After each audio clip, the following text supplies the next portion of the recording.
kujtohet si sot momenti i arrestimit të akuzuarve ose thënë me ndryshe kriminalëve, të cilët natën vrajnë dhe ditën qajnë. Pra skema fillon kështu. Pa nejimin nuk ka kushtrim, pa kushtrimin nuk ka granit dhe pa granitin nuk do të kishte vrasje. Po bën gati 3 vite që nga vrasja e Liridonës. Më kujtohet si sot momenti i arrestimit të akuzuarve ose thënë me ndryshe kriminalëve, të cilët natën vrajnë dhe ditën qajnë. Dhe gjithë shqiptarët kudo që janë një gjë e kanë të qartë. Se Naimi e ka organizuar këtë vrasje, se bashku me kushtrimin, duke e zgjedhur granitin si vrasës.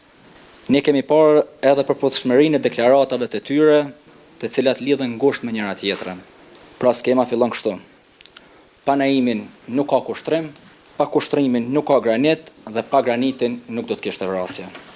Ditën e vrasjes së Liridonës, me të iku edhe gjysma e shpirtit dhe jetës sonë.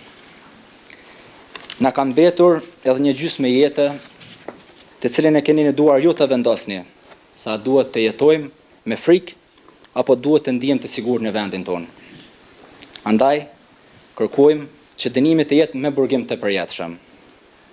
Çdo dënim tjetër e cënon, e denigron Liridonën, vendin, shoqërinë dhe vetdijen e popullit tonë për këtë krim makabër.